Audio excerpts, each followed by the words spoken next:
ಜೈ ಶ್ರೀರಾಮ್. ಇವತ್ತು ನಾವು ಅಂಜನಿ ಪುತ್ರ ಹನುಮನ ಸಂಕಟ ಮೋಚನ ಹನುಮನ ಸಂಜೀವಿನಿ ಕಥೆಯನ್ನು ಕೇಳೋಣ.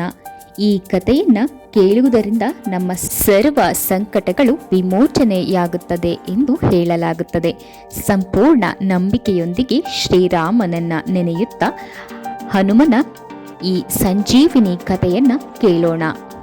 ಶ್ರೀರಾಮ ಮತ್ತು ಲಕ್ಷ್ಮಣ ಸೀತಾಮಾತೆಯನ್ನು ಅಪಹರಿಸಿಕೊಂಡು ಹೋಗಿದ್ದ ರಾವಣನ ರಾಜ್ಯಕ್ಕೆ ಸೀತಾಮಾತೆಯನ್ನು ಬಂದಿಯಿಂದ ಬಿಡಿಸುವ ಮತ್ತು ರಾವಣನ ಅಧರ್ಮವನ್ನು ಮೆಟ್ಟಿ ಧರ್ಮ ಸಂಸ್ಥಾಪನೆಗಾಗಿ ಯುದ್ಧಕ್ಕೆ ಹೊರಡ್ತಾರೆ.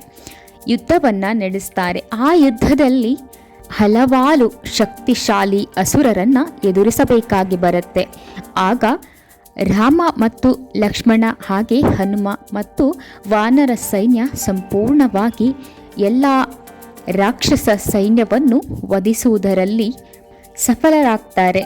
ಆದರೆ ರಾವಣನ ಪುತ್ರ ಮೇಘನಾಥ ಇಂದ್ರಜಿತ್ ಎನ್ನುವ ಪುತ್ರನು ದೇವಿ ನಿಕುಂಬಲಾಳನ್ನು ಆರಾಧಿಸುತ್ತಿರ್ತಾನೆ. ದೇವಿಯನ್ನು ಆರಾಧಿಸಿ ಶಕ್ತಿ ಅಸ್ತ್ರವೊಂದನ್ನು ಪ್ರಾಪ್ತಿಸಿಕೊಂಡಿರ್ತಾನೆ.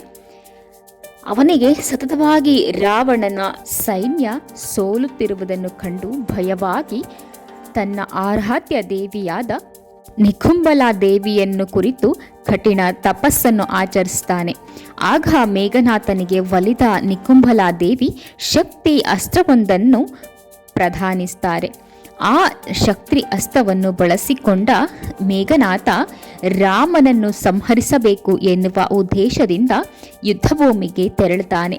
ಆದರೆ ಇವನು ಶಕ್ತಿ ಅಸ್ತ್ರವನ್ನು ಪಡೆದು ಯುದ್ಧಭೂಮಿಗೆ ಬಂದಿರುವ ವಿಷಯವನ್ನು ರಾವಣನ ಸಹೋದರನಾದ ವಿಭೀಷಣನಿಂದ ಲಕ್ಷ್ಮಣ ಕೇಳಿ ತಿಳಿದುಕೊಳ್ಳುತ್ತಾನೆ.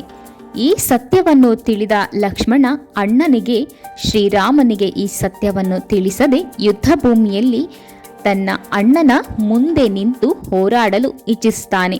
ಹಾಗೆ ಸೈನ್ಯಕ್ಕೆ ರಾಮನ ರಕ್ಷೆಯನ್ನು ಮಾಡುವಂತೆ ತಿಳಿಸಿರುತ್ತಾನೆ. ಇದರಿಂದಾಗಿ ರಾಮನು ಮುಂದೆ ಪ್ರವೇಶಿಸುವುದರ ಮೊದಲಾಗಿಯೇ ಮೇಘನಾಥನು ಶಕ್ತಿ ಅಸ್ತ್ರವನ್ನು ಲಕ್ಷ್ಮಣನ ಮೇಲೆ ಪ್ರಯೋಗ ಮಾಡುತ್ತಾನೆ. ಈ ಶಕ್ತಿ ಅಸ್ತ್ರಕ್ಕೆ ಅಗೌರವವನ್ನು ನೀಡದೆ ಲಕ್ಷ್ಮಣ ತಾನು ಶ್ರೀರಾಮ್ ಎಂದು ರಾಮನಾಮ ಜಪಿಸುತ್ತಾ ಶಕ್ತಿ ಅಸ್ತ್ರವನ್ನು ತನ್ನ ಮೇಲೆ ಪ್ರಯೋಗವಾಗಲು ಬಿಟ್ಟು ಬಿಡುತ್ತಾನೆ. ಯುದ್ಧ ಭೂಮಿಯಲ್ಲಿ ಸ್ವಯಂ ದೇವಿಯ ಶಕ್ತಿ ಅಸ್ತ್ರಕ್ಕೆ ಅಗೌರವವನ್ನು ನೀಡಬಾರದು ಎಂದು ಆ ಅಸ್ತ್ರ ತನ್ನ ಮೇಲೆ ಪ್ರಹಾರ ಮಾಡುತ್ತಿರುವುದನ್ನು ತಿಳಿದು ಸಹ ಮೌನವಾಗಿ ನಿಂತು ಬಿಡುತ್ತಾನೆ. ಆಗ ಆ ಅಸ್ತ್ರವು ಲಕ್ಷ್ಮಣನ ಎದೆಗೆ ನಾಟಿ ಲಕ್ಷ್ಮಣನು ಸಂಪೂರ್ಣವಾಗಿ ಮೂರ್ಛಿತವಾಗುತ್ತಾನೆ. ಆ ಶಕ್ತಿ ಅಸ್ತ್ರದ ವಿಷವು ನಿಧಾನವಾಗಿ ಸಂಪೂರ್ಣ ದೇಹವನ್ನು ಆವರಿಸಲು ಪ್ರಾರಂಭವಾಗುತ್ತೆ. ಆಗ ಭಯಗೊಂಡ ಶ್ರೀರಾಮ ದುಃಖದಿಂದ ನನ್ನ ಆತ್ಮವಾಗಿದ್ದ ಶ್ರೀ ಲಕ್ಷ್ಮಣನೇ ಇಲ್ಲವಾದ ಮೇಲೆ ಈ ಯುದ್ಧದ ಗೆಲುವು ನನಗೆ ಏತಕ್ಕೆ ಎನ್ನುವ ನಿರ್ಧಾರವನ್ನು ಮಾಡುತ್ತಾನೆ. ನಾನು ಲಕ್ಷ್ಮಣನನ್ನು ಕ್ಷೇಮವಾಗಿ ಕರೆತರುತ್ತೇನೆ ಎಂದು ಕೊಟ್ಟ ಮಾತಿಗೆ ನಾನು ತಪ್ಪಿದ್ದೇನೆ, ನಾನು ಅಧರ್ಮಿ ಎಂದು ದುಃಖಿಸಲಾರಂಭಿಸುತ್ತಾನೆ. ಈ ದುಃಖವನ್ನು ನೋಡಲಾದ ಸಂಪೂರ್ಣ ವಾನರ ಸೈನ್ಯವು ದುಃಖಿಸಲಾರಂಭಿಸುತ್ತದೆ.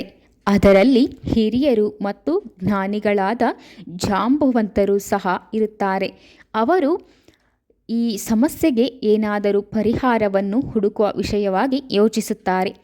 ಆಗ ಅವರಿಗೆ ಲಂಕೆಯ ವೈದ್ಯರ ನೆನಪಾಗುತ್ತದೆ. ಆ ವೈದ್ಯರ ಮಾರ್ಗದರ್ಶನವನ್ನು ಪಡೆಯುವಂತೆ ರಾಮನಲ್ಲಿ ಕೇಳಿಕೊಳ್ಳುತ್ತಾರೆ. ಆಗ ರಾಮ ತನ್ನ ಪ್ರಿಯಭಕ್ತ ಹನುಮಂತನನ್ನು ಕರೆದು, ಹನುಮ, ರಾಜ್ಯ ವೈದ್ಯರನ್ನು ನೀನು ಇಲ್ಲಿಗೆ ಕರೆತರಬೇಕು ಎನ್ನುವುದಾಗಿ ಹೇಳುತ್ತಾನೆ. ಆಗ ರಾಮನ ಒಂದು ಮಾತಿಗಾಗಿ ಕಾಯುತ್ತಿರುವ ಹನುಮ, ನಿಮ್ಮ ಅಪ್ಪಣೆಯಂತೆಯಾಗಲಿ ಎಂದು ರಾಜ್ಯ ವೈದ್ಯರನ್ನು ಕರೆತರಲು ಹೋಗುತ್ತಾನೆ. ಆದರೆ ಲಂಕೆಯ ರಾಜ್ಯ ವೈದ್ಯರು ರಾಮ ಮತ್ತು ರಾಮ ಸೈನ್ಯವು ತಮ್ಮ ರಾಜ್ಯದ ರಾಜನ ಶತ್ರು ಸೈನ್ಯವಾಗಿದ್ದರಿಂದ ನಾನು ಸಹಾಯ ಮಾಡುವುದಿಲ್ಲ ಎಂದು ನಿರಾಕರಿಸುತ್ತಾನೆ. ಬರುವ ಇಚ್ಛೆಯನ್ನು ವ್ಯಕ್ತಪಡಿಸುವುದಿಲ್ಲ. ಆಗ ಭಯಗೊಂಡ ಹನುಮ ಏನು ಮಾಡಬೇಕು ಎಂದು ಅರಿವಾಗದೆ ರಾಜವೈದ್ಯರಿದ್ದ ಕುಟೀರವನ್ನೇ ಸಂಪೂರ್ಣವಾಗಿ ನೆಲಸಮೇತ ಎತ್ತಿ ತರುತ್ತಾನೆ. ರಾಮನ ಬಳಿ ಯುದ್ಧಭೂಮಿಯಲ್ಲಿ ರಾಮನ ಮುಂದೆ ಲಂಕೆಯ ವೈದ್ಯರನ್ನು ಕರೆತರುತ್ತಾನೆ. ಆಗ ಭಯಪಟ್ಟ ಲಂಕೆಯ ವೈದ್ಯರು ರಾಮನ ಮೇಲೂ ರಾಮನ ಸೈನ್ಯದ ಮೇಲೂ ಮತ್ತು ಹನುಮನ ಮೇಲೂ ಕೋಪಗೊಳ್ಳುತ್ತಾರೆ. ಆಗ ಶ್ರೀರಾಮ, ನೀವು ಶತ್ರುವಾದರೇನಂತೆ, ಪ್ರಾಣ ರಕ್ಷಿಸುವುದು ನಿಮ್ಮ ಹೊಣೆಯಾಗಿರುತ್ತದೆ ಹಾಗೂ ನಿಮ್ಮ ಕರ್ತವ್ಯವಾಗಿರುತ್ತದೆ. ಪ್ರಾಣವನ್ನು ರಕ್ಷಿಸುವಾಗ ಶತ್ರು ಮಿತ್ರ ಎಂದು ನೋಡುವುದಿಲ್ಲ. ವೈದ್ಯರು ನಾರಾಯಣನಿಗೆ ಸಮಾನವೆಂದು ಹೇಳುತ್ತಾನೆ. ರಾಮನ ಮಾತುಗಳನ್ನು ಕೇಳಿದ ವೈದ್ಯರು ಸತ್ಯವೆಂದು ಅರಿತು ನನ್ನ ಕರ್ಮಪಥವನ್ನು ನನಗೆ ಅರ್ಥ ಮಾಡಿಸಿದ್ದಕ್ಕೆ, ನನ್ನ ಅಜ್ಞಾನವನ್ನು ಕಳೆದು ಜ್ಞಾನ ಪ್ರಕಾಶವನ್ನು ನೀಡಿದ್ದಕ್ಕೆ ಕೃತಜ್ಞತೆಯನ್ನು ಸಲ್ಲಿಸುತ್ತಾ, ನಾನು ಲಕ್ಷ್ಮಣನನ್ನು ಪರೀಕ್ಷಿಸುತ್ತೇನೆ ಹಾಗೂ ಇದು ಶಕ್ತಿ ಅಸ್ತ್ರದ ಘಾಸಿಯಾದ್ದರಿಂದ ನಾನು ಲಕ್ಷ್ಮಣನನ್ನು ಜೀವಂತಗೊಳಿಸಬಲ್ಲೆನು ಎನ್ನುವ ನಂಬಿಕೆ ಇಲ್ಲ ಎನ್ನುವುದಾಗಿ ಹೇಳುತ್ತಾನೆ. ಇದನ್ನು ಕೇಳಿದ ರಾಮ ಭಯಭೀತನಾಗುತ್ತಾನೆ. ಆದರೆ ವೈದ್ಯರು ಇನ್ನೊಂದು ಮಾರ್ಗವನ್ನು ಹೇಳುತ್ತಾರೆ. ಲಕ್ಷ್ಮಣನನ್ನು ಜೀವಂತಗೊಳಿಸುವ ಒಂದು ಮಾರ್ಗವಿದೆ, ಆದರೆ ಸಮಯವು ತುಂಬ ಕಡಿಮೆ ಇದೆ, ಅದರಿಂದಾಗಿ ಇದು ಅಸಾಧ್ಯ ಎಂದು ಹೇಳುತ್ತಾರೆ. ಆಗ ತುಂಬ ನೊಂದುಕೊಂಡ ರಾಮ ಆ ಉಪಾಯವಾದರೂ ಏನು ಎಂದು ಕೇಳುತ್ತಾನೆ. ಉಪಾಯವನ್ನು ಹೇಳುತ್ತೇನೆ, ನೀವು ಅದನ್ನು ಮಾಡಲು ಸಾಧ್ಯವೇ ಎಂದು ಕೇಳುತ್ತಾನೆ. ಅದು ಏನು ಕೇಳಿ, ಸಾಧ್ಯವಾಗದ್ದು ಏನೂ ಇಲ್ಲ ಎಂದು ಹನುಮಂತನು ಹೇಳುತ್ತಾನೆ. ಆಗ ಶ್ರೀರಾಮನು ಉಪಾಯವೇನೆಂದು ವೈದ್ಯರನ್ನು ಕೇಳಿದಾಗ ವೈದ್ಯರು ಹೇಳುತ್ತಾರೆ, ಇಲ್ಲಿಂದ ಸಹಸ್ರಾರು ಯೋಜನೆಗಳ ದೂರದಲ್ಲಿರುವ ಪರ್ವತವನ್ನು ತಲುಪಿ ಅಲ್ಲಿಂದ ಸಂಜೀವಿನಿ ಮೂಲಿಕೆಗಳನ್ನು ತರಬೇಕಾಗುತ್ತದೆ. ಅದು ಸೂರ್ಯೋದಯ ಆಗುವುದಕ್ಕಿಂತ ಮೊದಲೇ ತರಬೇಕು. ಹೀಗೇನಾದರೂ ಆದಲ್ಲಿ ಲಕ್ಷ್ಮಣನನ್ನು ನಾನು ಬದುಕಿಸಬಹುದು ಎಂದು ಹೇಳುತ್ತಾರೆ. ಇದನ್ನು ಕೇಳಿದ ರಾಮ, ನನ್ನ ಪ್ರಿಯ ಸೇವಕನಾದ ಹನುಮನಿಗೆ ಅಸಾಧ್ಯವೆಂಬುದು ಯಾವುದೂ ಇಲ್ಲ, ನನ್ನ ಹನುಮ ಇದನ್ನು ಮಾಡಿಯೇ ಮಾಡುತ್ತಾನೆ ಎಂದು ಹೇಳುತ್ತಾನೆ. ಆಗ ಹನುಮನು, ಪ್ರಭು, ನಿಮ್ಮ ಇಚ್ಛೆಯಂತೆಯೇ ಆಗಲಿ ಎಂದು ಕ್ಷಣ ಮಾತ್ರವೂ ವಿಳಂಬ ಮಾಡದೆ ಹೊರಟು ಬಿಡುತ್ತಾನೆ. ಹೊರಡುವ ಮೊದಲು ಅದು ಹೇಗಿರುತ್ತದೆ ಎಂದು ಕೇಳಿಕೊಳ್ಳುತ್ತಾನೆ. ಆಗ ಹನುಮನಿಗೆ ವೈದ್ಯರು, ಎಂತಹ ರಾತ್ರಿಯ ಸಮಯದಲ್ಲೂ ಸೂರ್ಯನಂತೆ ಪ್ರಕಾಶಿಸುತ್ತಿರುತ್ತದೆ ಎಂದು ಸಂಜೀವಿನಿಯ ಬಗ್ಗೆ ಒಂದಷ್ಟು ಮಾಹಿತಿಯನ್ನು ನೀಡುತ್ತಾರೆ. ಇದನ್ನು ತಿಳಿದ ಹನುಮ ಕ್ಷಣ ಮಾತ್ರವೂ ವಿಳಂಬ ಮಾಡದೆ ಅಲ್ಲಿಂದ ಜಯ ಶ್ರೀರಾಮ್ ಎನ್ನುತ್ತಾ ವಾಯು ಮಾರ್ಗದ ಮೂಲಕ ಸಂಜೀವಿನಿ ಪರ್ವತದೆಡೆಗೆ ಹಾರುತ್ತಾನೆ. ಮಾರ್ಗ ಮಧ್ಯದಲ್ಲಿ ಹಲವಾರು ಅಡೆತಡೆಗಳು ಎದುರಾಗುತ್ತವೆ. ಮಹರೀಚ ರಾಕ್ಷಸನ ಪುತ್ರನನ್ನು ರಾವಣ ಹನುಮನನ್ನು ತಡೆಯುವಂತೆ ಕಳುಹಿಸುತ್ತಾನೆ. ಮಾರುವೇಷದಲ್ಲಿ ಬಂದ ಮಾರೀಚ ಪುತ್ರನು ಹನುಮಂತನಿಗೆ ಹಲವಾರು ಅಡೆತಡೆಗಳನ್ನು ಎದುರಾಗಿಸುವಂತೆ ಮಾಡುತ್ತಾನೆ.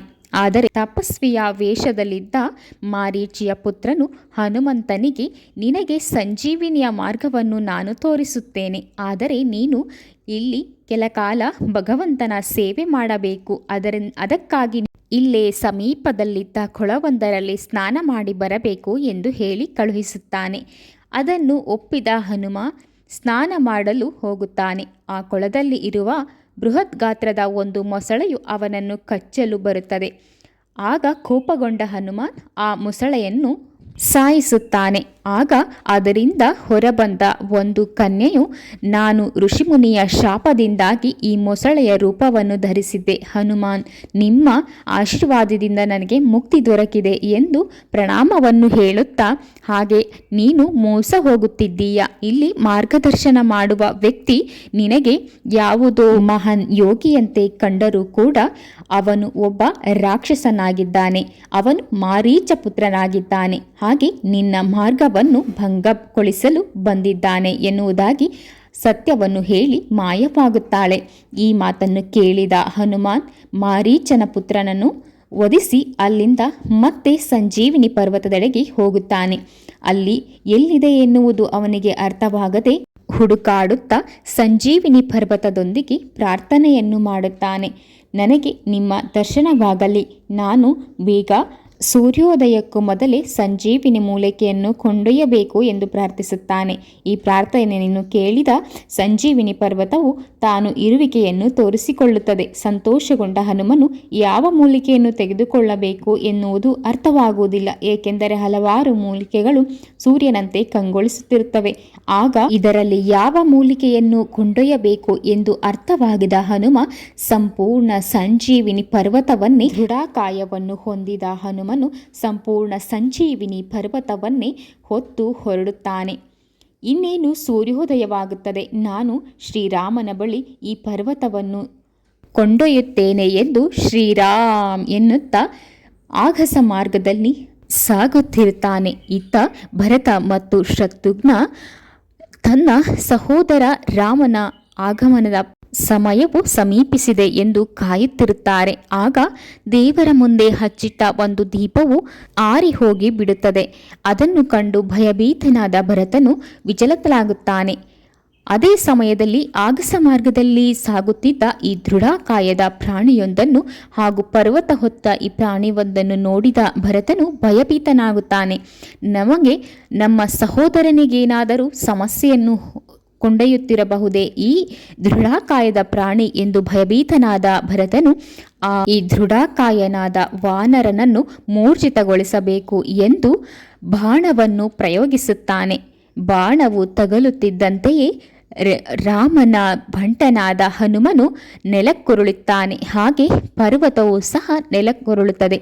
ಸಂಜೀವಿನಿ ಪರ್ವತವನ್ನು ಹಿಡಿದು ಹೊರಟಿದ್ದ ಹನುಮ ಸಮಯಕ್ಕೆ ಸರಿಯಾಗಿ ರಾಮನನ್ನು ತಲುಪಬೇಕಾಗಿತ್ತು. ಆದರೆ ಮಾರ್ಗ ಮಧ್ಯದಲ್ಲಿ ಭರತ ಮತ್ತು ಶತ್ರುಘ್ನನನ್ನು ಎದುರಿಸಬೇಕಾಗುತ್ತದೆ.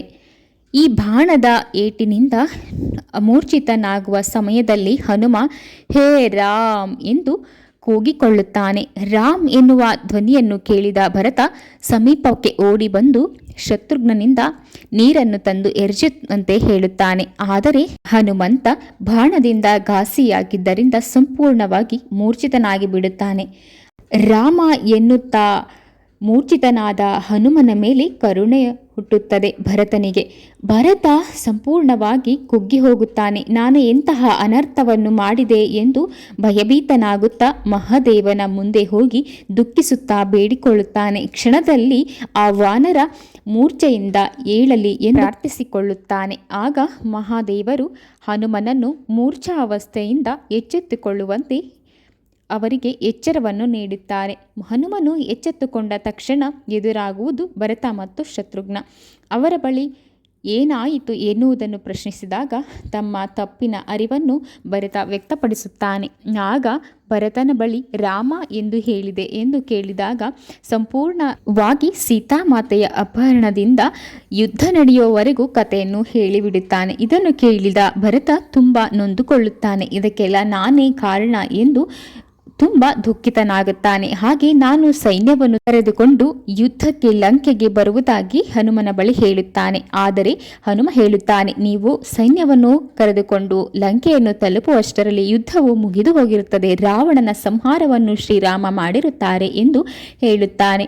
ಇದನ್ನು ಕೇಳಿದ ಭರತನು ಹನುಮನಿಗೆ, ನೀವು ಮತ್ತೆ ಹೊರಡಬಹುದು, ಆದಷ್ಟು ಬೇಗನೆ ಹೋಗಿ ನನ್ನ ಲಕ್ಷ್ಮಣನನ್ನು ರಕ್ಷಿಸಿ ಎಂದು ತಿಳಿಸುತ್ತಾನೆ. ಈ ಮಾರ್ಗ ಮಧ್ಯದಲ್ಲಿ ಭಗವಂತನ ಲೀಲೆಯೊಂದು ನಡೆಯುತ್ತದೆ. ಆ ಲೀಲೆ ಏನೆಂದರೆ, ಹನುಮಂತನಿಗೆ ಘಾಸಿಗೊಳಿಸುವ ಮೂಲಕ ಹನುಮಂತನಿಂದ ಸಂದೇಶವನ್ನು ಭರತನಿಗೆ ನೀಡುವುದಾಗಿರುತ್ತದೆ. ಏಕೆಂದರೆ ಭರತನು ರಾಮನಿಗೆ ಮಾತು ನೀಡಿರುತ್ತಾನೆ, ನೀವು ಬರುವುದು ಒಂದೇ ದಿನ ವಿಳಂಬವಾದರೂ ನಾನು ಆತ್ಮಹತ್ಯೆ ಮಾಡಿಕೊಳ್ಳುತ್ತೇನೆ ಎನ್ನುವುದಾಗಿ. ಈ ಕಾರಣದಿಂದಾಗಿ ಮಹಾದೇವರು ಹನುಮನ ರೂಪದಲ್ಲಿ ಭರತನಿಗೆ ಸತ್ಯವನ್ನು ಅರ್ಥ ಮಾಡಿಸಿ ಶಾಂತವಾಗಿದ್ದುಕೊಂಡು ರಾಮನ ಬರುವಿಕೆಗಾಗಿ ಕಾಯುವಂತೆ ಮನವರಿಕೆ ನೀಡಲು ಹನುಮಂತನ ರೂಪದಲ್ಲಿ ಮಹಾದೇವ ಭರತನಿಗೆ ಸಂದೇಶವೊಂದನ್ನು ನೀಡುವ ಲೀಲೆ ನಡೆಯುತ್ತದೆ. ಅದಾದ ನಂತರ ಹನುಮನು ಸಮಯಕ್ಕೆ ಸರಿಯಾಗಿ ಸೂರ್ಯೋದಯಕ್ಕೂ ಮೊದಲೇ ರಾಮ ಮತ್ತು ಲಕ್ಷ್ಮಣರಿದ್ದ ಯುದ್ಧಭೂಮಿಗೆ ತಲುಪಿ ಲಕ್ಷ್ಮಣನ ಜೀವವನ್ನು ಉಳಿಸುವ ಮೂಲಕ ಸಂಕಟ ಮೋಚನ ಹನುಮನಾಗಿ ಶ್ರೀರಾಮನ ಪ್ರಿಯ ಸಹೋದರನಾಗಿ ಶ್ರೀರಾಮನ ಪ್ರೀತಿಯ ಆಲಿಂಗನವನ್ನು ಹನುಮಂತ ಪಡೆದುಕೊಳ್ಳುತ್ತಾನೆ. ಅಷ್ಟೇ ಅಲ್ಲದೆ ಶ್ರೀರಾಮನ ಬಾಯಿಂದ ನೀನು ನನ್ನ ಭರತನಷ್ಟೇ ಪ್ರಿಯವಾದ ಸಹೋದರ ಎನ್ನುವ ಮಾತನ್ನು ಕೇಳುತ್ತಾನೆ, ಸಂತೋಷ ಪಡುತ್ತಾನೆ. ಹಾಗೆ ಶ್ರೀರಾಮನ ಪ್ರಿಯ ದೂತನೆಂದು ಕರೆಸಿಕೊಳ್ಳುತ್ತಾನೆ. ಹಾಗೆ ಅಸಾಧ್ಯವಾದದ್ದನ್ನು ಸಾಧ್ಯಗೊಳಿಸುವವನು ಎಂದರೆ ನಮ್ಮ ಸಂಕಟ ಮೋಚನ ವಾಯುಪುತ್ರ ಅಂಜನಿ ಪುತ್ರ ಹನುಮಾನ್ ಎಂದು ಸಂತೋಷದಿಂದ ಹೇಳಿಕೊಳ್ಳುತ್ತಾನೆ. ಈ ರೀತಿಯಾಗಿ ಸಂಕಟ ಮೋಚನ ಹನುಮನು ಶ್ರೀರಾಮನ ಸಹೋದರ ಲಕ್ಷ್ಮಣನ ಪ್ರಾಣವನ್ನು ರಕ್ಷಿಸುವುದರ ಮೂಲಕ ತಾನು ಸಂಕಟ ಮೋಚನ ಎನ್ನುವ ಹೆಸರನ್ನು ಪಡೆದುಕೊಳ್ಳುತ್ತಾನೆ. ಈ ಕಥೆಯನ್ನು ನಾವು ಕೇಳುವುದರಿಂದ ನಮ್ಮ ಸಂಕಟಗಳು ವಿಮೋಚನೆ ಹೊಂದುತ್ತವೆ ಹಾಗೂ ಸುಖ ಶಾಂತಿ ನೆಮ್ಮದಿ ಸದಾ ನಮ್ಮೊಂದಿಗಿರುತ್ತದೆ. ಪ್ರತಿ ಕ್ಷಣವೂ ಹನುಮಾನ್ ಹೇಳುವಂತೆಯೇ ರಾಮ ರಾಮ ಎನ್ನುತ್ತಾ ಇರುವುದರಿಂದ ಮನವು ದುಃಖ ನೋವು ಮತ್ತು ಸಂಕಟಗಳಿಂದ ದೂರವಿರುತ್ತದೆ ಎನ್ನುವ ಮಾತು ಸತ್ಯ. ಶ್ರೀರಾಮನಾಮ್ ಸತ್ಯ ಹೇ ಎನ್ನುವಂತೆ ಶ್ರೀರಾಮನಾಮವು ಸತ್ಯ. ಪ್ರತಿನಿತ್ಯ ರಾಮನಾಮ ಜಪಿಸುವುದರಿಂದ ಮನ ಶಾಂತಿ. ಹಾಗಾಗಿ ಪ್ರತಿ ಕ್ಷಣ ಬಿಡದೆ ರಾಮನಾಮವನ್ನು ಜಪಿಸೋಣ ಎಂದು ಹೇಳುತ್ತಾ ಶ್ರೀರಾಮದೂತ ಸಂಕಟ ಮೋಚನನ ಕಥೆಯನ್ನು ಮುಗಿಸುತ್ತಿದ್ದೇನೆ. ಸಂಪೂರ್ಣವಾದ ಕಥೆಯನ್ನು ಕೇಳಿದ ಎಲ್ಲರಿಗೂ ಧನ್ಯವಾದಗಳು. ಇನ್ನಷ್ಟು ಇಂತಹ ವಿಡಿಯೋಗಳಿಗಾಗಿ ನನ್ನ ಚಾನಲನ್ನು ಸಬ್ಸ್ಕ್ರೈಬ್ ಮಾಡಿಕೊಂಡು ಸಹಕರಿಸಿ. ಧನ್ಯವಾದ. ಜೈ ಶ್ರೀರಾಮ.